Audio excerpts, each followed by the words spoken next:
భావించి 2 సంవత్సరాలు పూర్తి చేసుకున్నాం. పత్రిజీ మహిళా చైతన్యం ఎలా ఆవిర్భవించిందంటే, మన గురువు గారు బ్రహ్మర్షి పితామహ పత్రిజీ గారి దివ్య స్ఫూర్తితో స్వర్ణమాల అమ్మగారి ఆధ్వర్యంలో మన శైలజ మేడం గారికి వచ్చినటువంటి విజన్ ద్వారా పత్రిజీ మహిళా చైతన్యం ఆవిర్భవించింది. పత్రిజీ మహిళా చైతన్యం అందులో ముఖ్యోద్దేశం ఏమిటంటే, మన గురువు గారు ఏదైతే సత్యాన్ని చెప్పి ఆచరించినారో 18 పిరమిడ్ ఆదర్శ సూత్రాలు, అలాగే 13 వ్యక్తిగత నియమాలు, 13 వ్యక్తిగత సూత్రాలు, ఇంకా పత్రిజీ ప్రబోధాలు, ఇవన్నీ కూడా మన గురువు గారు ఆచరించి ప్రతి ఒక్కరు కూడా పత్రిజీలుగా తయారవ్వాలి అని ఆయన ఎంతో గొప్ప సంకల్పంతో ప్రతి ఒక్కరికి ఈ ధ్యాన మార్గాన్ని అందించారు. అదే దృఢ సంకల్పంతో మనకు ఈరోజు శైలజ మేడం గారు ఈ మన గురువు గారు ఏదైతే చెప్పి ఆచరించారో అవన్నీ కూడా ప్రతి ఒక్కరికి అందాలి, ప్రతి ఒక్కరు కూడా వాటిని ఆచరించాలి అనే గొప్ప సంకల్పంతో పత్రిజీ మహిళా చైతన్యం ప్రోగ్రామ్ ని ఎంతో అద్భుతంగా మేడం అందరి ముందుకు తీసుకొస్తున్నారు. ఈ ప్రోగ్రాం యొక్క ముఖ్య ఉద్దేశం ఏమిటంటే, ఎవరైతే ఎక్కడైనా ఈ 3 రోజుల వర్క్ షాప్ పెట్టి మేడం గారిని ఆహ్వానిస్తారో అక్కడ 3 రోజుల వర్క్ షాప్ శైలజ మేడం గారి ఆధ్వర్యంలో జరుగుతుంది. ఈ వర్క్ షాప్ లో ఆత్మజ్ఞానంతో పాటు 3 రోజులు కూడా ప్రాక్టికల్ మెథడ్ లో ఉంటుందన్నమాట. అంటే ఒక్కో రోజు ఒక్కొక్క ప్రాక్టికల్స్ ఉంటుంది. అంటే ఒక రోజు ప్రతి ఒక్కరిలోనూ పత్రిజీలు ఉన్నారు, ప్రతి ఒక్కరిలోనూ ఆ దైవత్వం ఉన్నది అనే భావనతో ప్రతి ఒక్కరు పత్రిజీలుగా మారచ్చు అని ఒక రోజు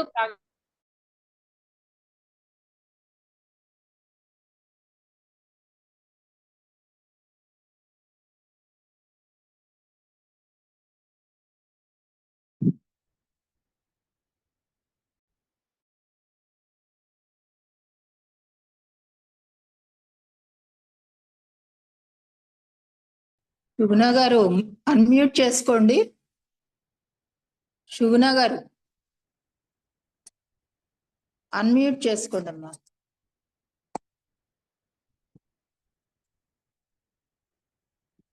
శుగుణ గారు అన్మ్యూట్ చేసుకోండి.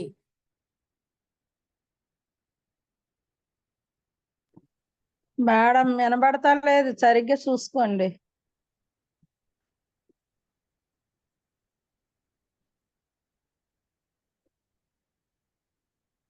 శుగుణ గారు ఉన్నారు మేడం. సుగుణ మేడం గారు మీట్లో ఉన్నారు మీరు. హలో సుగుణ మేడం గారు. మేడం వాయిస్ వినిపించలేదా మేడం? ఇప్పుడు వస్తుంది. వినిపించలేదా మేడం? ఇప్పుడు వినపడుతుంది మేడం. ఇప్పుడు వినపడలేదు. ఆహ్వానించండి అమ్మా. Okay master madam. Okay madam. ఈరోజు మనకు అనంతపురం నుంచి అపర్ణ మేడం గారు మనకు ఆత్మజ్ఞానాన్ని అందివ్వడానికి వచ్చి ఉన్నారు. మేడం గారికి పత్రిజీ మహిళా చైతన్యం తరపున స్వాగతం, సుస్వాగతం madam. Okay, thank you madam. మీరు క్లాస్ స్టార్ట్ చేయండి మేడం.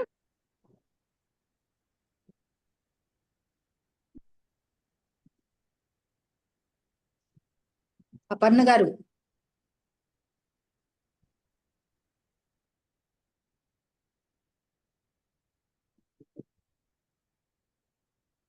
Madam, Aparna madam. ఈ నెల విజయవాడలో 3 రోజులు వర్క్ షాప్ జరుగుతుందండి. విజయవాడలో మానస్ సరోవరంలో 27, 28, 29 వర్క్ షాప్ జరగడం జరుగుతుంది. పత్రిజీ మహిళా చైతన్యం 3 రోజులు వర్క్ షాప్ జరుగుతుంది. ప్రతి ఒక్కళ్ళకి ఇదే ఆహ్వానం అండి. దగ్గరగా ఉన్నవాళ్ళు, అవకాశం ఉన్నవాళ్ళు తప్పకుండా పత్రిజీ మహిళా చైతన్యంలో పార్టిసిపేట్ చేస్తారని కోరుకుంటున్నాం. అపర్ణ గారు వెల్కమ్ అమ్మా.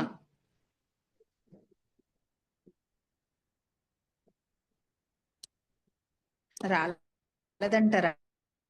మేడం వచ్చి ఉన్నారు మేడం జూమ్ లోకి. వచ్చున్నారు కానీ ఇది పార్టిసిపేట్ చేయట్లేదు, ఓపెన్ అవ్వట్లేదు అని.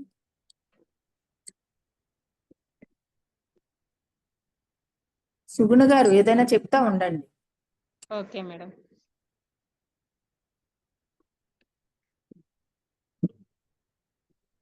మేడం ఇందాక నేను చెప్పింది ఎంత వినిపించలేదా మేడం?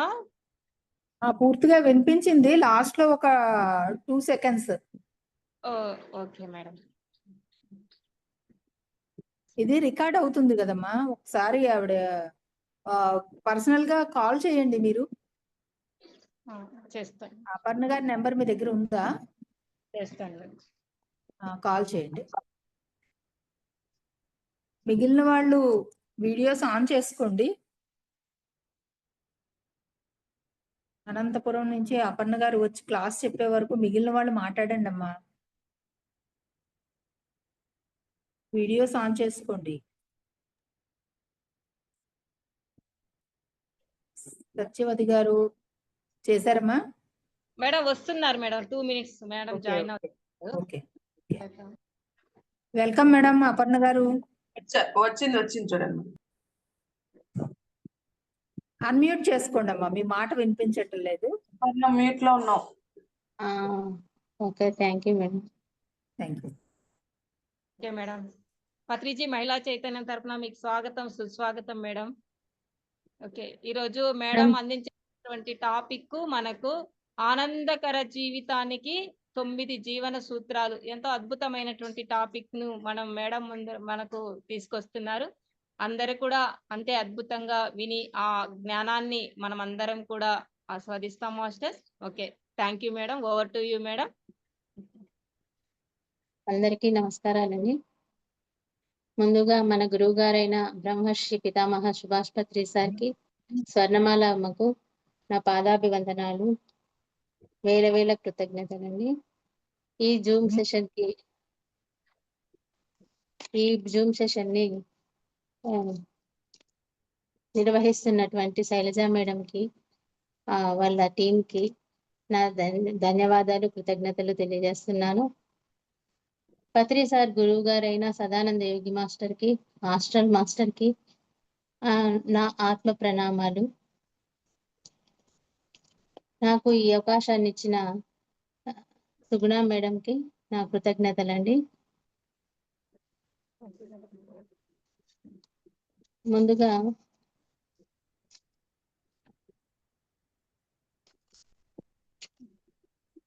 శైలజ మేడం గారు ఇచ్చారు మేడం అవకాశం మన అందరికి. మేడం వాయిస్ చాలా లోగా వస్తుంది మేడం. హలో, వినిపిస్తుందమ్మా, క్లియర్ గానే ఉంది, చెప్పండి, పర్వాలేదు. Okay, thank you madam.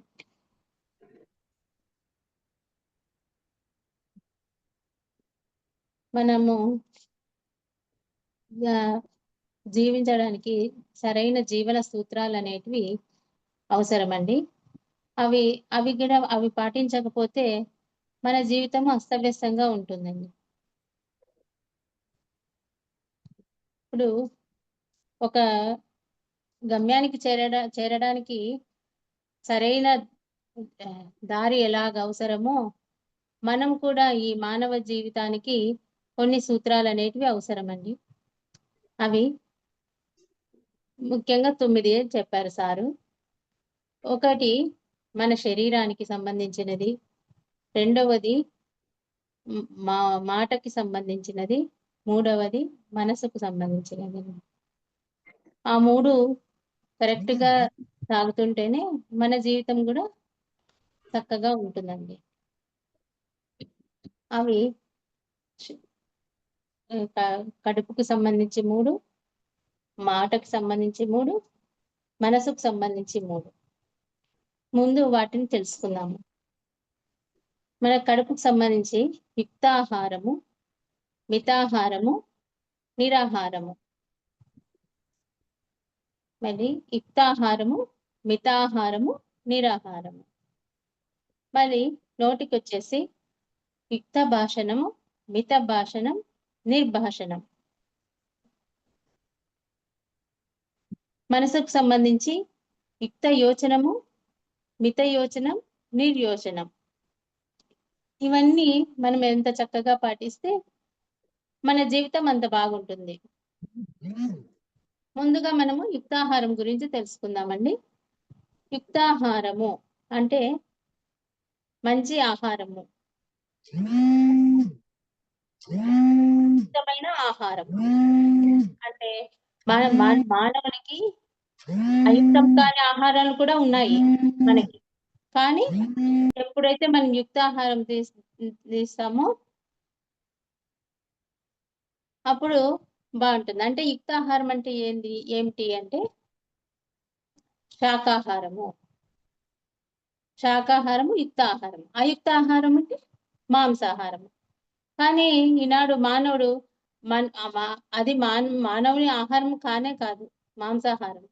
కానీ అందరూ మాంసాహారాన్ని భుజిస్తున్నారు. యాక్చువల్ గా మన దేహము మాంసాహారానికి అనుగుణమైనది కాదు, శాకాహారానికి అనుగుణమైనదే. అందులోనూ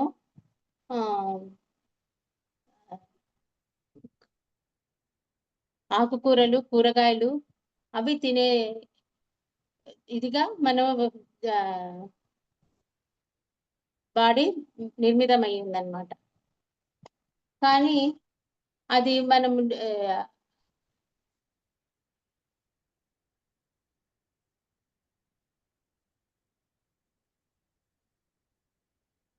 ఇంకా ఇప్పుడు పులికి కూరలు ఎలా ఉన్నాయి, మనుషులకు దంతాలు ఉన్నాయి అన్నమాట. అవి మాంసాహారం కాబట్టి వాటి దంతాలు వాటికి తగ్గినట్టుగా ఉన్నాయి. కానీ మనకు మాత్రం మామూలుగానే ఉన్నాయి. కానీ అది పచ్చి మాంసాన్ని తింటుంది. కానీ మనిషి పచ్చి మాంసాన్ని తినేకి అవకాశం ఉందా? అలా లేదు కదా. అందుకే మానవులకు ఆహారము శాకాహారమే యుక్తమైనది. తర్వాత శాకాహారం అయినాక మితాహారము అంటే ఎంత తినాలి, ఎలా తినాలి, ఎప్పుడు తినాలి. శాకాహారులు కానీ మితాహారంలో ఉండాలి.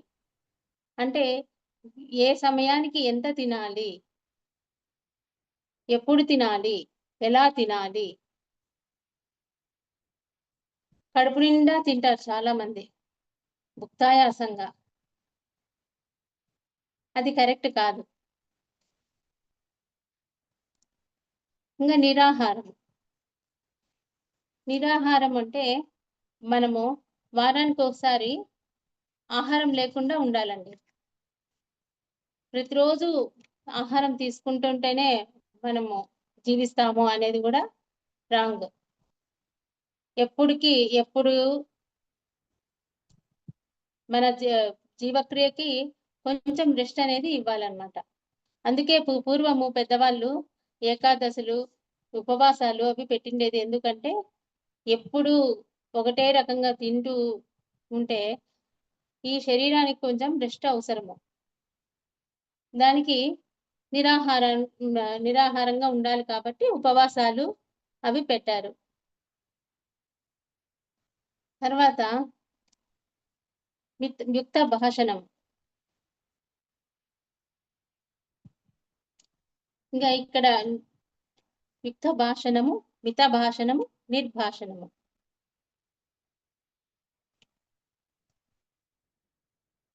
యుక్త భాషణం అంటే ఎలా మాట్లాడాలి, ఎంత మాట్లాడాలి అని ఆలోచించాలి.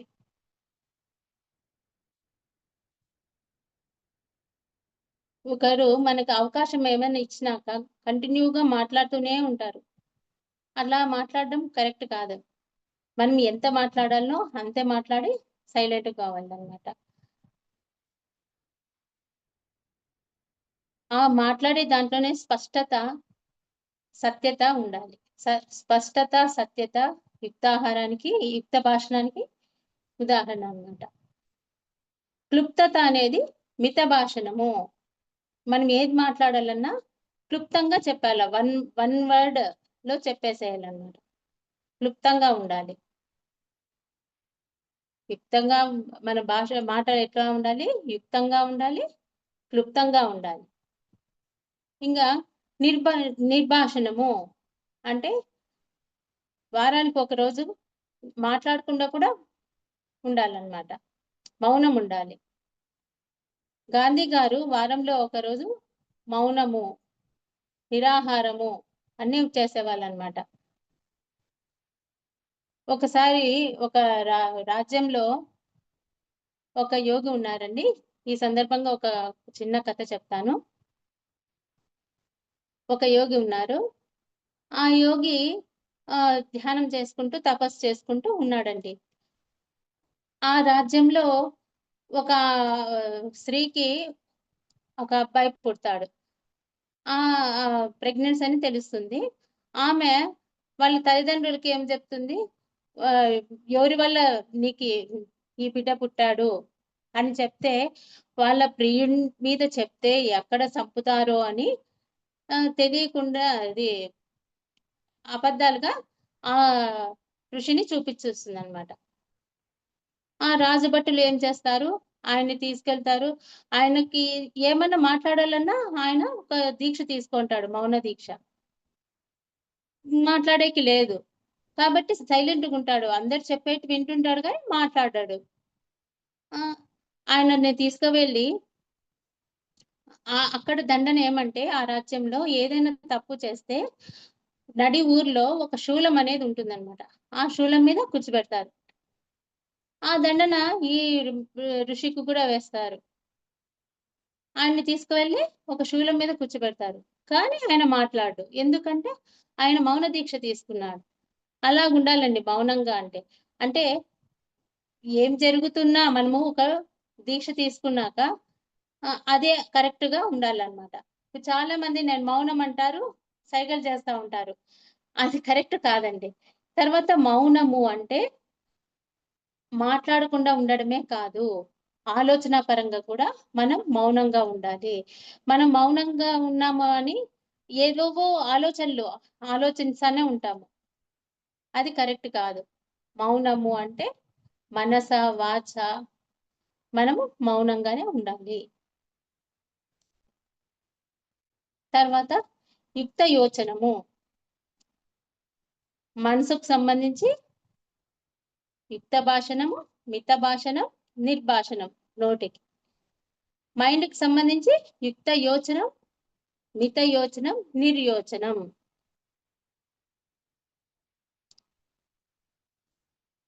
చాలా మంది ఇక్కడ మైండ్ అబ్సెంట్, బాడీ ప్రెజెంట్ లాగా ఉంటారన్నమాట. ఒక చోట ఉండి ఇంకొక చోట ఆలోచనలు ఉంటాయి. అలా ఆలోచించకూడదు అనమాట. మనం ఎక్కడ ఉన్నామో అక్కడ ప్రెజెంట్గా ఉండాలి. 1 minute మాస్టర్స్.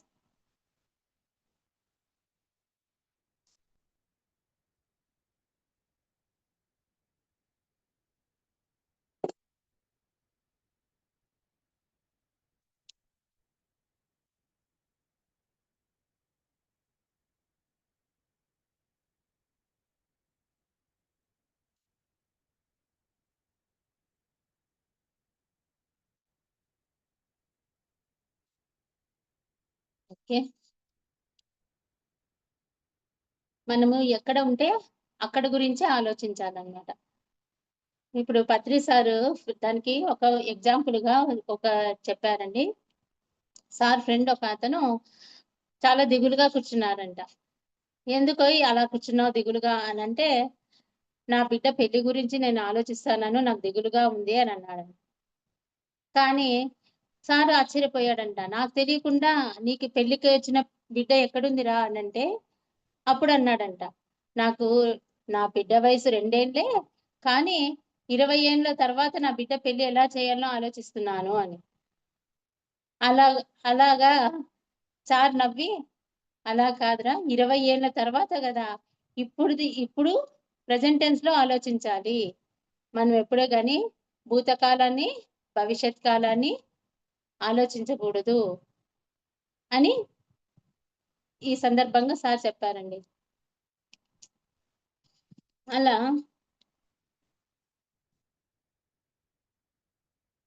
మనము ఎక్కడ ఉంటే ఈ ఆఫీస్లో ఉంటే ఆఫీస్ గురించే మనము ఆలోచించాలి, ఆ వర్క్ మీదనే ఉండాలి. ఇంట్లో ఉంటే ఇంటిలో ధ్యాసలోనే ఉండాలన్నమాట.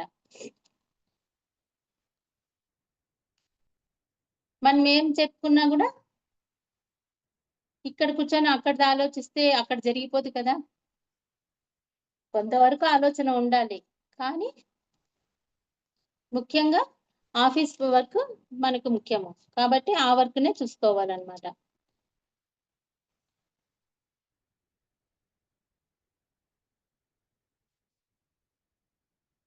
తర్వాత మిత యోచనము, ఎంత యోచించాలనో అలా అంతే ఆలోచించాలి, ఎక్కువగా ఆలోచించకూడదు.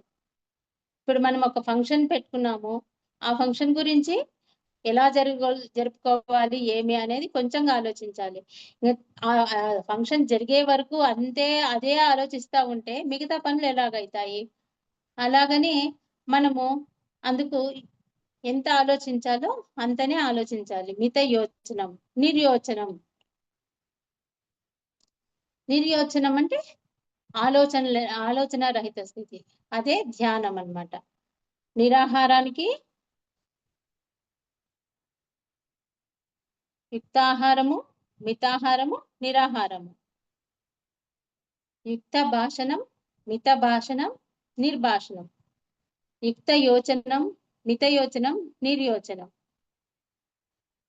నిరాహారము, మితాహారము, యుక్తాహారము, ఇవి శరీరానికి సంబంధించినవి. యుక్త యోచనము, యుక్త భాషణం, మిత భాషణం, నిర్భాషణం, ఇవి మనసుకు సంబంధించినవి. యుక్త యోచనం, మిత యోచనం, నిర్యోచనం బుద్ధికి సంబంధించినవి. మనస, వాచ, కర్మణ త్రికరణ శుద్ధిగా ఉండాలన్నమాట. మనం ఎప్పుడు పక్కింటి వాళ్ళ విషయాలు, ఎదురింటి వాళ్ళ విషయాలు అవి చెప్పుకోకూడదు. ఇప్పుడు ఇద్దరు ఫ్రెండ్స్ ఉంటారు, ఇద్దరు ఫ్రెండ్స్ ఉన్నప్పుడు వాళ్ళ గురించి మాత్రమే మాట్లాడుకోవాలి. మూడో వ్యక్తి గురించి మనం మాట్లాడుకోవడం చాలా తప్పండి. ఎంత టీవీలు చూస్తూ ధ్యాన సమయాన్ని టీవీలు చూడడము, పక్కవాడి గురించి మాట్లాడటము అవన్నీ తగ్గించి మనము ధ్యానానికి సమయాన్ని పెంచాలి. ఇలా ఎన్నెన్నో మానేస్తే కానీ ధ్యాన సాధన మనకి రాదండి. ఆ మానివేయటం పేరే త్యాగము. మనం ఎన్నో చెడు అలవాట్లకు దూరంగా ఉండి మనము ధ్యానానికి సమయాన్ని ఎక్కువగా చేయాలి అన్నమాట. ఎన్నో పనికిరాని ఆలోచనలు, పనికిరాని పనులు మనలో ఉన్నాయన్నమాట. అవన్నీ త్యాగం చేసినప్పుడే మనం పనికొచ్చే పనికొచ్చేటివి అంటే ధ్యానము.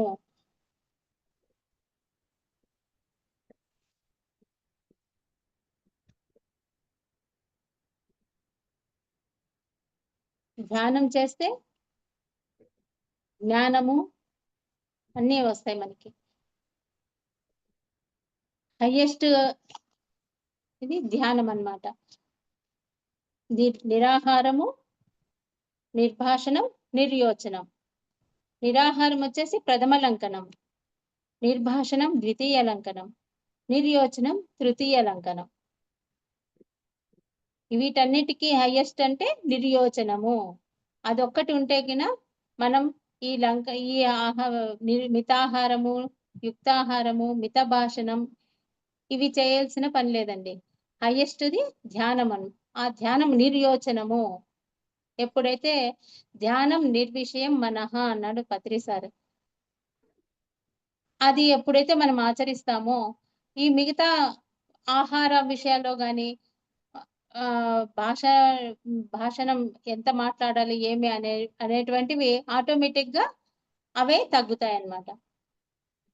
ఎంత మన ధ్యాన సాధన పెంచుకునే కొద్దీ మన ఆహారం కూడా తగ్గుతుంది, అలాగే మాట్లాడడం కూడా మనం తగ్గిస్తాము. ఇవన్నీ ఏమిటికి ఇది అంటే లంకనం పరమౌషధము. ఎప్పుడైతే మనకు హెల్త్ బాగలేదనుకోండి, పెద్దవాళ్ళు అప్పట్లో లంకనం పాటించు బాగుంటుంది అని అంటాం. లంకనం పరమౌషధము అని అంటే ఆ లంకనం పాటిస్తే ఒకరోజు ఏదైనా ఫీవర్ వస్తుంటుంది, హెల్త్ బాగలేదు, ఓ రోజు ఆహారం మానేసి ఉంటే అదే క్లియర్ అయిపోతుంది.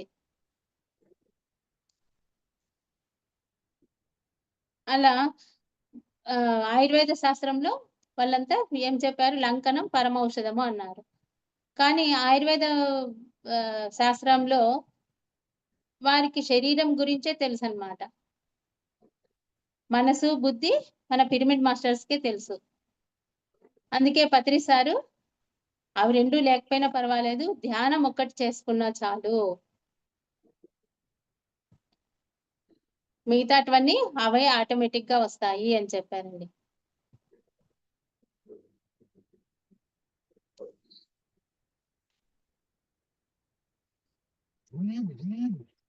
శరీరానికి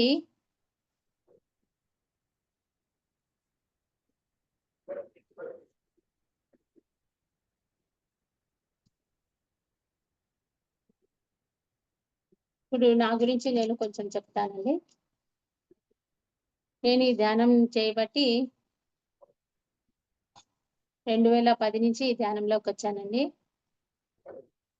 అంతకుముందు నేను చిన్నప్పటి నుంచే మా తల్లిగారి ద్వారా నేను ధ్యాన పరిచయం నాకు ఉండేది.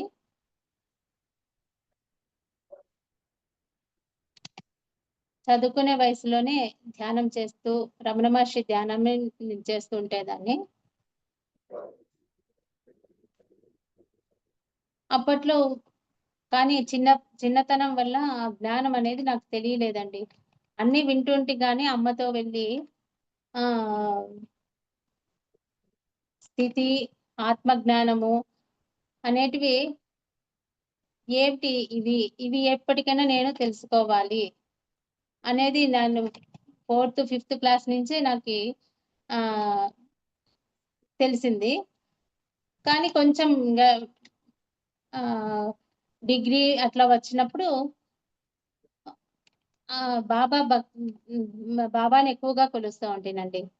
అప్పుడు ఆ సమయంలో నేను గురుచరిత్ర బుక్ను ఎక్కువ పారాయణం చేస్తా ఉంటే, ఆ గురుచరిత్ర బుక్లో సద్గురువు లభించడం చాలా దుర్లభము, జీవించి ఉండగానే గురువు లభించడము, సజీవమైన గురువు అని ఉంది. కానీ ఆ బుక్ చదువుతా ఉంటే అబ్బా, నాకు ఇటువంటి గురువు ఉండింటే ఎంత బాగుంటుండే. అప్పట్లో శిష్యులకి గురువు డైరెక్ట్ గా ఉండి చెప్తా ఉంటారు కదా. అలా ఇప్పుడు మనకి ఆ గురువులంతా లేరు. ఆ టైంలో మనము జీవించలేము. ఇప్పుడు మనకు అంతటి సద్గురువు ఎలా లభిస్తాడు అని నేను తపన పడతా ఉంటేనే. కాలక్రమంలో నా మ్యారేజ్ ఆఫ్టర్ అక్కడ తల్లిదండ్రుల దగ్గర ఎలా ఉన్నానో ఇక్కడ పూర్తి డిఫరెన్స్ అండి. ఇక్కడంతా ప్రాపంచికంగా ఉంటుంది అన్నమాట. ఇక్కడ ప్రాపంచికంగా ఇంట్లో అంతా ఆ వాతావరణం అనేది, అక్కడంతా పూర్తి ఆధ్యాత్మికము, ఇక్కడ ప్రాపంచికము. అదే వచ్చేసరికి ఒక్కసారిగా నేను చిన్నప్పటి నుంచి అందరిలో కలిసేదాన్ని కాదనమాట. ఎప్పుడు అమ్మతో వెళ్ళడము, ఎక్కడికి వెళ్ళినా అమ్మ తోడు అనేది నాకు చాలా ఉండేది. కానీ ఇక్కడికి వచ్చినాక అంత కొత్త వాతావరణము, అత్తగారు, ఆడపడుచులు, పెద్ద ఫ్యామిలీ మాది. వాటినన్నింటినీ ఒక్కసారిగా నేను జీర్ణించుకోలేకపోయాను. దానికి తోడు అంతా ప్రాపంచికమే. ఎప్పుడు బయటికి వెళ్ళడం సరదాగా దేవుని కొలుస్తాము, కానీ ఎక్కువ లేదండి, అంతా ఇదిగా ఉండేది. రోజు నేను బాధపడుతూ దానన్నమాట. కానీ ధ్యాన సాధన మాత్రం చేసుకుంటూనే ఉంటేనే, కానీ అట్లా చేసుకోవాలని నాకు తెలియదు. ఏదంటే డైలీ దేవుని దగ్గర కూర్చోవడం, అట్లే ధ్యానంలోకి వెళ్ళిపోవడము, అలా చేసుకుంటూ ఎన్నో ఒడిదుడుకులు పడి తర్వాత 10 సంవత్సరాలకి మ్యారేజ్ అయిన 10 సంవత్సరాలకి నాకు ఈ ధ్యానం దొరికిందండి. ఈ ధ్యానం కూడా మా తోడుకోడలు అనిత గారి ద్వారా నాకు పరిచయం అయింది. ఇది ఫస్ట్ నేను మాది అనంతపూర్ ఓల్డ్ టౌన్ లో ఉంటుంది మేము. అక్కడ లక్ష్మీ మేడం అని ఒక మేడం ఉన్నది.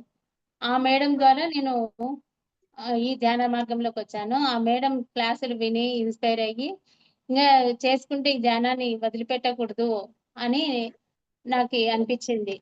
శ్వాస ఉన్నంత వరకు ఫస్ట్ రోజే అనుకున్నానండి నేను ఈ ధ్యానం చేసి శ్వాస ఉన్నంత వరకు ఈ ధ్యానాన్ని వదిలిపెట్టకూడదు అని డిసైడ్ అయ్యాను. దానికి తోడు అలాగనే మామూలుగా ఆధ్యాత్మికంగా వచ్చే ఆధ్యాత్మికంలోకి వస్తే పరీక్షలు ఇంకా ఎక్కువైతాయంట. అది మనకు తెలియదు కదండి. క్లాసెస్ వినంగా నాకు అప్పుడు అర్థమైందనమాట. కానీ ఆ తరుణంలో నేను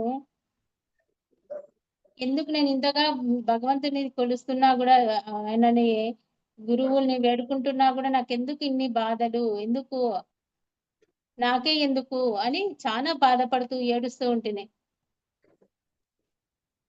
తర్వాత ఇప్పుడు క్లాసెస్ వినంగా మాస్టర్స్ చెప్పడం ఏమంటే అవి కష్టాలు కాదంటండి. మనము నేర్చుకోవడానికి అనుభవాలు, పాఠాలు. అవి మీరెంత నేర్చుకుంటే, ఎంత దానికి కృతజ్ఞతగా థ్యాంక్స్ చెప్పుకుంటే అవి అంతగా దూరం అవుతాయి.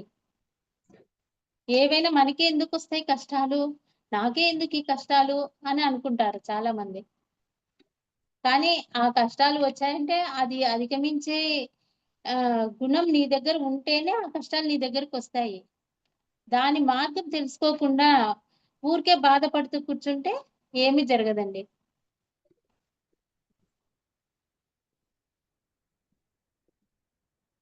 అలా ఎంతో మంది గురువుల ద్వారా క్లాసెస్ వింటూ నేర్చుకుంటూ జ్ఞానాన్ని పెంపొందించుకుంటూ ఈ ధ్యాన మార్గంలో సాగిపోతున్నానండి. ఇది భగవంతుడు వారి ప్రారబ్ధాన్ని అనుసరించి జరిగేది ఎవరెంత అడ్డగించినా జరిగే తీరుతుంది, జరగరానిది ఎవరెంత ప్రయత్నించినా జరగనే జరగదు అని భగవాన్ రమణ మహర్షి అన్నారండి. ఏదైనా కానీ మనము ఆలోచించి మనం ఒక ప్రణాళిక వేసుకుంటాము, కానీ మనం అనుకునేది ఏది జరగదు. ఏది జరగాలనో అదే జరుగుతుంది. కానీ నేను ఎందుకు ఇట్లా అనుకున్నాను, నాకు జరగనే లేదే, ఎందుకు నాకు జరగదు అని అనుకుంటారు అందరూ. కానీ అది మనం ఇక్కడికి వచ్చేటప్పుడు మన లైఫ్ డిజైన్ అంతా మనం డిజైన్ చేసుకొని వచ్చింటాము, అది మనకు తెలియదు. ఇక్కడ వచ్చినాక మనం అంతా మర్చిపోతాం అన్నమాట. మన ఎవరు భర్తగా రావాలి, ఎవరు అత్తగా రావాలి, తోడుకోడలుగా ఎవరు రావాలి, ఇవన్నీ మనం డిజైన్ చేసుకొని వచ్చింటాము.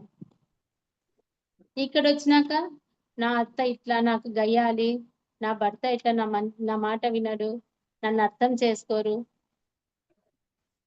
అని మనం బాధపడుతూ ఉంటాము. వాళ్ళని మనమే ఎంచుకొని వచ్చింటాము. వాళ్ళు ఎంత మనల్ని ఇబ్బంది పెడుతూ ఉంటే వాళ్ళకి అంత థ్యాంక్స్ చెప్పుకోవాలి, క్షమాపణ కోరుకోవాలి అని మాస్టర్స్ ద్వారా క్లాసుల ద్వారా తెలుసుకొని ఇప్పుడు అదే నా జీవితంలో నేను అందరికీ థ్యాంక్స్ చెప్పుకుంటున్నాను. నన్ను ఎవరెవరైతే ఇబ్బంది పెట్టారో, ఎవరెవరైతే బాధ పెట్టారో వాళ్ళకందరికీ క్షమాపణ చెప్పి, క్షమాపణ, ప్రేమ ఈ రెండు మనం ఎప్పుడైతే పంచుతామో అప్పుడు వాళ్ళు కూడా మారిపోతారండి.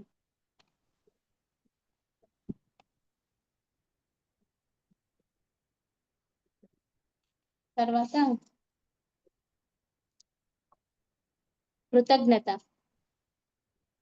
కృతజ్ఞత తెలుపుకోవాలండి మనం ప్రతి దానికి.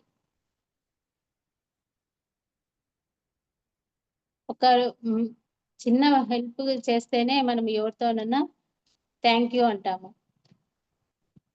అటువంటిది భగవంతుడు మన ఇంత శరీరాన్ని ఇచ్చారు, ఇంత మంచి జీవితాన్ని ఇచ్చారు. ప్రకృతి మాత మనకి పొద్దున్న లేచిన నుంచి పంచభూతాలని, సూర్యుడు వెలుగుని, అగ్నిని ఇవన్నీ ఇస్తున్నారు మనకి. ఎప్పుడైతే మనము ప్రకృతికి, భూమాతకి కృతజ్ఞత జరుపుకుంటామో అప్పుడు మనకి ఇంకా అద్భుతమైన జీవితం ఉంటుందండి. దేనికి మనకు ఉండడానికి తృప్తిగా కృతజ్ఞత చెప్పుకోవాలి. ఇంత మంచి జీవితాన్ని ఇచ్చినందుకు భగవంతునికి కృతజ్ఞతలు. ఇంత మంచి పిల్లల్ని భర్తని ఇచ్చినారు, వాటన్నిటికీ నాకు కృతజ్ఞతలు అని ఎప్పుడైతే మనం ఉన్నదానితో తృప్తి పడతామో ఇంకా మనకి అంత బాగా వస్తుందండి. తర్వాత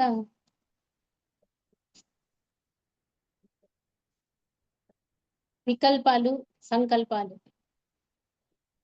ఎప్పుడైతే మనం ఏదైనా ఒకటి సంకల్పం చేసుకొని ఒక పనిని స్టార్ట్ చేయాలి అని అనుకుంటే ఆ పనిని చివరి వరకు ఆ సంకల్పం గట్టిగా పట్టుకోవాలండి. అలా కాకుండా ఇది నాకు చేత కాదేమో, నాకు రాదు, ఇది చేయడం వల్ల ఇలా జరుగుతుందేమో, వాళ్ళు ఎవరన్నా ఇట్లా అనుకుంటారేమో, అవన్నీ మనకు అనుకోకూడదు. ఎప్పుడైతే మనం ఏదైనా మంచి పనిని ఒక లక్ష్యంగా పెట్టుకుంటే వాటికి సంకల్పాన్ని వాటికే ఇది పెట్టాల, కానీ వికల్పాలు ఉండకూడదు. ఇప్పుడు ఒక చెట్టుని మనం నాటుతామండి, ఆ చెట్టుకు ప్రతిరోజు నీళ్లు పోస్తూ ఉంటేనే కదా అది పెరుగుతుంది. ఊరికే నాటి వదిలేస్తే పెరగదు. అలాగనే మనం ఒక సంకల్పం ఎప్పుడైతే సంకల్పం అనే మొక్కను నాటుతామో వాటికి శక్తిని అందించాలన్నమాట. సంకల్పం అప్పుడు మనకు నెరవేరుతుంది.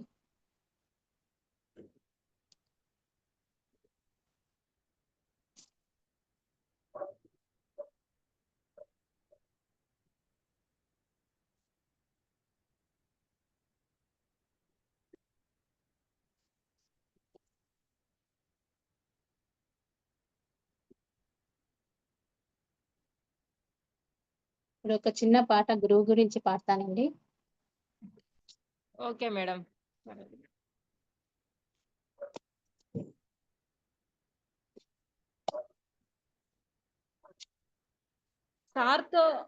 పత్రి సార్తో పాటు మీ అనుభవాలు ఉంటే చెప్పండి మేడం.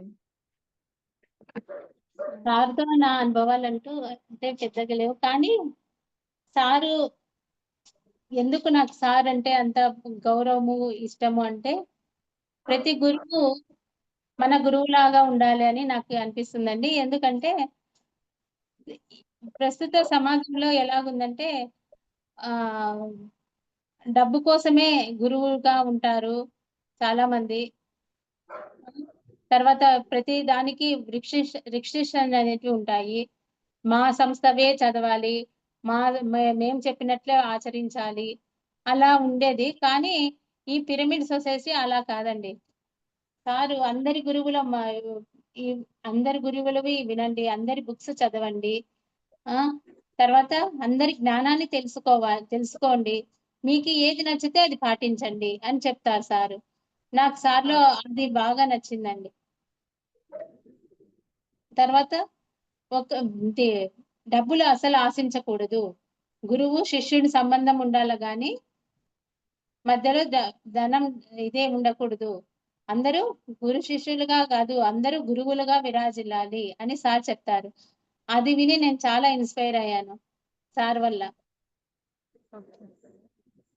ఇంకోటి, సారు ఎప్పుడు కూడా ఏది ఎట్లా మాట్లాడాలో అట్లా మాట్లాడితేనే చూస్తాడు. ఏదైనా ఎక్స్ట్రా మాట్లాడితే ఇట్లా చూస్తాడు, ఆయన చూపులతోనే ఇచ్చేస్తాడండి. అది నాకు బాగా నచ్చింది. తర్వాత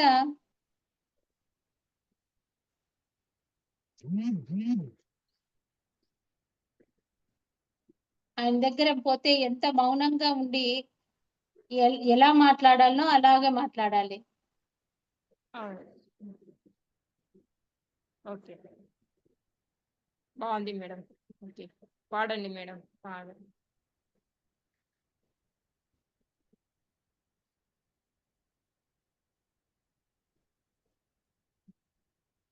సద్గురువేగా బ్రహ్మము, సద్గురువేగా దైవము, సద్గురువిచ్చును జ్ఞానము, ఆ సద్గురువేగా పరబ్రహ్మము, సద్గురువేగా బ్రహ్మము, సద్గురువేగా దైవము, సద్గురువిచ్చును జ్ఞానము, ఆ సద్గురువేగా పరబ్రహ్మము, సద్గురువేగా బ్రహ్మము, సద్గురువేగా దైవము. గురువుకు సాటిలలో లేరు, గురువే సత్యము నిత్యము, గురువే దైవము సర్వము, ఆ సద్గురువేగా పూజ్యము, సద్గురువేగా బ్రహ్మము, సద్గురువేగా దైవము, సద్గురువిచ్చును జ్ఞానము, ఆ సద్గురువేగా పరబ్రహ్మము. నిత్యం గురువును సేవిస్తూ సుజ్ఞానమును నేర్చుకుంటూ గురు మార్గమునే అనుసరించే మనీషియేగా సద్గురువు. నిత్యం గురువును సేవిస్తూ సుజ్ఞానమును నేర్చుకుంటూ గురు మార్గమునే అనుసరించే మనీషియేగా సద్గురువు. సద్గురువేగా బ్రహ్మము, సద్గురువేగా దైవము, సద్గురువిచ్చును జ్ఞానము, ఆ సద్గురువేగా పరబ్రహ్మము.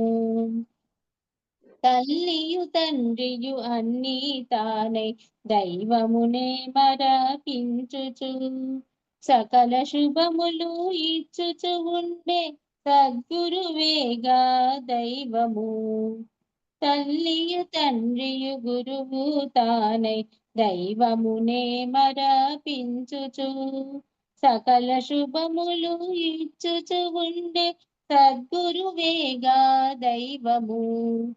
సద్గురువేగా బ్రహ్మము, సద్గురువేగా దైవము, సద్గురువిచ్చును జ్ఞానము, ఆ సద్గురువేగా పరబ్రహ్మము. సత్యం ధర్మం శాంతిని ప్రేమను సర్వ జగతికి అందించే ఆ సద్గురువే సాక్షాత్ పరబ్రహ్మము. పరబ్రహ్మమే మన సద్గురువు.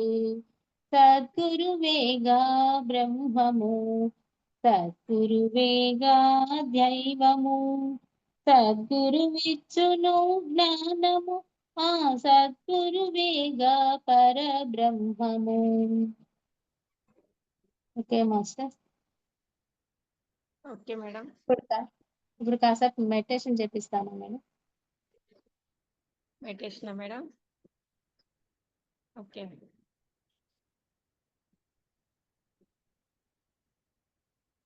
అనుభవాలు షేర్ చేస్తాం మేడం. మెడిటేషన్ 1 అవర్ చేసినారు, ఇంత 1 అవర్ అయిపోయింది. అందరూ వాళ్ళు షేర్ చేస్తాం. Okay okay. పత్రిజీ మహిళా చైతన్యానికి వచ్చి ఎంతో అద్భుతమైనటువంటి మీ అనుభవం, ధ్యానంలోకి ఎలా వచ్చినారు మీరు, బిఫోర్ మ్యారేజ్ తర్వాత ఉమ్మడి కుటుంబంలోనికి వచ్చి ధ్యానాన్ని నేర్చుకుని ఎలా బ్యాలెన్స్ చేసినారు అనే విషయం బాగా చెప్పినారు. మళ్ళీ మిత భాషణం, యుక్త ఆలోచనలు ఎలా ఆలోచించాలి, మాట్లాడేటప్పుడు ఎంత యుక్తంగా మాట్లాడితే, అంటే మనం మాట్లాడే విధానంలో మనం ఎలా ఎరుకతో మాట్లాడాలి అనే విషయాన్ని చాలా అద్భుతంగా మాట్లాడినారు. Thank you madam. నాకు ఈ అవకాశాన్ని కూడా మీరు ఇచ్చినందుకు చాలా చాలా ధన్యవాదాలండి. నేను ఈ క్లాస్ చెప్పడం ద్వారా నేను కూడా నేర్చుకుంటున్నాను అని అదే అనిపించింది మేడం నాకు. మేడం ఇక్కడ ప్రతి ఒక్కరు స్టార్టింగ్ లో ఎవరికి అన్ని నేర్చుకొని వచ్చేయము. అంటే మనం వచ్చిందే జీవితంలో నేర్చుకోవడానికే వచ్చినాం. నేర్చుకోవాల్సిన పాఠాలు అదే నేర్చుకుంటే పిఎస్ఎస్ఎం అంటేనే ఒక అభ్యాస క్షేత్రం అన్నమాట. మనమందరం కూడా నిరంతర విద్యార్థులం. ఎప్పుడు కరెక్ట్ మేడం. నేర్చుకుంటూనే ఉంటుంది. మన తుది శ్వాస ఉండే వరకు ఈ భూమి పైన మనం నేర్చుకోవాల్సిన విషయాలు చాలా ఉన్నాయన్నమాట. ఈ ప్రకృతి అవును. ద్వారా నేర్చుకోవాలి, మన చుట్టుపక్కల ఉండే వాళ్ళ దగ్గర నేర్చుకోవాలి, మన ఫ్రెండ్స్ దగ్గర నేర్చుకోవాలి, ఎంతో మంది మాస్టర్స్ దగ్గర ఎంతో నేర్చుకోవాలన్నమాట. ప్రతిరోజు మనం నేర్చుకోవడమే అన్నమాట. మన జీవితమే నేర్చుకోవడానికే అవును. ఒక పాఠశాల అన్నమాట. అలా అవును. నేర్చుకుంటూ పోవడమే, నేర్చుకుని దాన్ని ఆచరించడం మేడం ముఖ్యం ఇక్కడ. అంటే మనము ఈరోజు ధ్యానం గురించి నేర్చుకున్నాము. ధ్యానం గురించి నేర్చుకున్నంత మాత్రంలో దాన్ని ఆచరించాలి కదా. ఫస్ట్ మన మెడిటేషన్ అది రోజుకు ఒక గంట సాధన. ఆ గంట సాధనలో మనం ఏం నేర్చుకున్నాం, ఏం మార్పు వచ్చింది, మనలో ఏం వచ్చింది. ఏం తెలుసుకున్నాం, మనలో ఎంత జ్ఞానాన్ని అందుకున్నాం. ఇప్పుడు ధ్యానం చేస్తే జ్ఞానం వస్తుంది అనుకుంటున్నాం. ఇప్పుడు ధ్యాన సాధనను మనం ఎంత పెంచుకుంటూ పోతామో అప్పుడే మనలో మనం మార్పు అనేది మనం చూడగలుగుతాము. గమనించుకోవాలి మేడం. మనం చేసే కొద్దీ జ్ఞానం అనేది పెంచుకుంటాం అన్నమాట. పెంచుకోండి. జ్ఞానాన్ని పెంచుకుంటూ పోతాము. జ్ఞానాగ్ని దగ్ధ కర్మాణం అన్నారు. అంటే గత అవును. జన్మల్లో మనం తెచ్చుకున్నటువంటి కర్మలు మనం ఏం తెచ్చుకుంటామో మనకు తెలియదు అనమాట. ఆ పాప కర్మలు అనేది ఈ జన్మల్లో మనం తీర్చుకోవడానికి ఇది ధ్యాన మార్గం అనేది గొప్ప వరం అన్నమాట. ఇంకా పూజ చేస్తేనో, ఒక జపం చేస్తేనో, ఒక చేస్తాను. వ్రతం మన కర్మలన్నీ పోవన్నమాట. అంటే మనం అవును మేడం. తెచ్చుకున్న కర్మలు పోవాలంటే కేవలం ఒక జ్ఞానం. ధ్యానం ద్వారా మాత్రమే. ఎప్పుడైతే మనం ధ్యానానికి శరణ జొచ్చుతామో, ధ్యానాన్ని మనం శరణు పొంది ధ్యానాన్ని ఒక పవిత్రంగా మనం చేసుకుంటూ పోతామో అప్పుడే మనకు రావాల్సింది ఆటోమేటిక్ గా వస్తూ ఉంటుంది అనమాట. ధ్యానం అవును. ద్వారా జ్ఞానం జ్ఞానాన్ని ద్వారా తెలుసుకుంటామో అప్పుడే మనకు అనుభవ జ్ఞానం అనేది వస్తుంది అనమాట. వస్తుంది మేడం. ఇప్పుడు చూడండి నాకు అనుభవ ఒక చిన్న ఎక్స్పీరియన్స్ మేడం. మేడం ఒక చిన్న ఎక్స్పీరియన్స్ చెప్తాను నాకు జరిగిన అనుభవము. అండి మేడం. ధ్యానంలోకి వచ్చాక మాది కంబైన్డ్ ఫ్యామిలీ కదండి. అవును మేడం. రోజు మెడిటేషన్ కి 1 అవర్ పంపిస్తారు. కానీ బయట క్లాసెస్ కి దానికి పంపించాలంటే ఇంట్లో పర్మిషన్ లేదండి మా వారు. ఫస్ట్ ఇవ్వలేదు. కానీ అన్నిటి క్లాసెస్ కూడా వినాలి, సజ్జన సాంగత్యం చేయాలి అని మన గురువుగారు చెప్పారు కదా. అవి వింటేనే కదా మనం తెలుసుకునేది అని చాలా తపన పడుతూ ఉంటిని. ఒకసారి మా వారు పౌర్ణమి ధ్యానంలో మెడిటేషన్, పిరమిడ్ లో మెడిటేషన్ పౌర్ణమి ధ్యానము సీనియర్ మాస్టర్ ప్రేమ్నాథ్ సార్ గారు క్లాస్ అన్నమాట. ఆ క్లాస్ కు వెళ్ళినప్పుడు ఫస్ట్ పర్మిషన్ ఏమిచ్చారు, నైట్ అంతా పౌర్ణమి ధ్యానం అంటే నైట్ అంతా ఉంటుంది కదా. మార్నింగ్ వస్తాను అంటే, సరే మా ఫ్రెండ్స్ 2-3 వచ్చినారు, వాళ్ళు ఎవరన్నా వస్తేనే వెళ్ళు అని అన్నారు. సరే వాళ్ళు వస్తున్నారు అని అంటే వెళ్ళమన్నారు అనమాట. వెళ్ళాను. ఈవినింగ్ 6కి వెళ్ళానండి. 6-8 క్లాసు, 8-9 టిఫిన్ బ్రేక్, మళ్ళీ 9-5 మార్నింగ్ 5 క్లాసు, మెడిటేషన్ అన్నీ ఉంటాయన్నమాట. 6-8 వరకు క్లాస్ అయిపోయింది. 8కి టిఫిన్ బ్రేక్ అప్పుడు మా వారు పిరమిడ్కి వచ్చారు. నాకు ఏం ఆశ్చర్యం అయిపోయింది. తను అసలు ధ్యానం అంటేనే తెలీదు, వాళ్ళు రారు. అటువంటిది పిరమిడ్కి ఎందుకు వచ్చారబ్బా అని అనుకున్నాను. మా ఆయన ఫ్రెండ్ వస్తావంటే తను వచ్చినారంట. మా ఆయన ఫ్రెండ్ భార్య, నేను ఇద్దరం కలిసి వెళ్ళాము. ఏమి వచ్చినారు అని అంటే, ఇట్లా నగేష్ వస్తాంటే నేను వచ్చేసినాను, తను పిలుచుకెళ్తాడంట వైఫ్ ని, నువ్వు వచ్చేసేయి, ఇంకా చాలు విన్నావు కదా ఇప్పటి వరకు క్లాసు అని అన్నారు. నాకు అప్పుడు సారు ఏం చెప్పారు ఆ బ్రేక్ అప్పుడు, నెక్స్ట్ ధ్యానము సంకల్ప ధ్యానం చేపిస్తాను, చాలా బాగుంటుంది అని చెప్పినారు. అరే నేను ఈ సంకల్ప ధ్యానాన్ని మిస్ అవుతున్నానే అని చాలా బాధపడినాను అనమాట. ఇంటికి పిలుచుకొచ్చేసినారు. ఇంకా వద్దురా, ఇంకా ఎవరు నైట్ అంతా వద్దు వద్దు అని. సరే అని ఇంకా వచ్చేసాను. ఇక బాధపడుతూనే వచ్చాను. ఇంట్లోకి వచ్చినా కూడా నైట్ పడుకోలేదండి. అట్లే ధ్యానం చేసుకుంటూ మార్నింగ్ 4 వరకు చేసుకున్నాను. మార్నింగ్ అయింది. నా పనుల్లో నేను వెళ్ళిపోయినాను. మా వారు షాప్‌కెళ్ళిపోయారనమాట. డైలీ షాప్‌కి వెళ్ళేటప్పుడు మా షాప్ పక్కనే శివాలయం ఉంది. ఆ గుడికి వెళ్ళి షాప్ తీసుకోవడం అలవాటు మా వారికి. అలా శివాలయంలోకి వెళ్లి కూర్చున్నారు. ముక్కోనొచ్చి కూర్చున్నాక ఒక నిమిషం కళ్ళు మూసుకుంటారు కదా! ఎవరైనా గుడికి వెళ్ళినాక. అప్పుడు ఆయన కళ్ళు మూసుకుంటూనే ఒక వ తెల్లటి ఆకారం వచ్చిందంట తనకి. ఒక మాస్టర్ లాగా కనిపించి, "నువ్వంటే ఇలాగ ధ్యానం చేసుకోవు. ధ్యానం చేసుకునే ఆమెనన్నా నువ్వు ధ్యానానికి పంపించు. ఆమెని ఎంకరేజ్ చెయ్యి" అని చెప్పినారంట. చెప్పినట్టు ఇనిపించిందంట ఆయనకి. లేసి చూసుకుంటే ఎవ్వరు లేరంట అక్కడ. కానీ తను ఆశ్చర్యపోయినారండి అసలు. వచ్చి నాకు మళ్ళీ ఆఫ్టర్‌నూన్ లంచ్‌కొచ్చినప్పుడు చెప్పి ఇలా జరిగింది నాకి అని అన్నారు. అప్పటి నుంచి తను ఎక్కడికెళ్ళినా గూడా నన్ను పంపిస్తారండి. ఇంట్లో పిల్లలు గాని నాకు బాగా సహకరిస్తారు. ఇప్పుడు మా వారు గాని, మా పిల్లలు గాని ఎక్కడికైనా క్లాసులకు వెళ్ళాలన్నా, చేయాలన్నా బాగా సహకరిస్తారు. అది ఆ మాస్టర్స్‌కి నేను కోటి ధన్యవాదాలు చెప్పుకోవాలండి. అంతే కదా మేడం. ఆ! చూడండి సార్ కన్నా వచ్చి ఆ రోజు మెడిటేషన్ చేయకుండా అంటే ఆ చే ఎక్స్‌పీరియన్స్ పొందే వాళ్ళు కాదు. కాదు. ఇంట్లో ఉండిపోయింటారనమాట. ఆ సోల్ అలా కోరుకుంటుంది చూడండి అక్కడ పోయేసి. అందుకే మనం ఆధ్యాత్మికతలో ఉన్నప్పుడు ఏ ఒక్క అవకాశాన్ని కూడా మనం మిస్ చేసుకోకూడదు మేడం. ఎందుకంటే అవును. ఒక క్లాస్‌కి వెళ్ళడం గాని, ఒక ధ్యానం చేయడం గాని, ఒక గురువు దగ్గర ఒక సందేశం తీసుకోవడం గాని, ఒక సామూహిక ధ్యానం గాని, ఒక అఖండ ధ్యానం గాని, ఒక పౌర్ణమి, అమావాస్య రోజుల్లో మెడిటేషన్ ఏ ఒక్క ఈవెన్ అవకాశం మనము మిస్ చేసుకోకూడదనమాట. చేసుకోకూడదు. ఆధ్యాత్మిక ప్రయాణంలో మనం ఉన్నప్పుడు ఏ టైంలో మనకు రావాల్సినటువంటి సమాధానం ఒక మాస్టర్ రూపంలోనో, ఒక ధ్యానంలోనో మన ఇన్నర్ నుంచి రావటము ఏదో ఒకటి మార్పు అనేది మనలో చూసుకుంటాం కాబట్టి ఆ ఎరుక అనేది మనం గుర్తించుకోవాలన్నమాట. ఎప్పుడైతే ఎరుకతో ఉంటామో అప్పుడు మనకు రావాల్సినటువంటి జ్ఞానం అనేది ఖచ్చితంగా వచ్చి అవును. కాబట్టి హ్మ్. అందుకే మనం ఆధ్యాత్మిక ప్రయాణంలో ఏ ఒక్క దాన్ని కూడా మిస్ చేసుకోకూడదు. అందుకే చెప్తుంటారు అవును. సామూహిక ధ్యానం అనేది చాలా చాలా ఇంపార్టెంట్ అని. ఇంపార్టెంట్.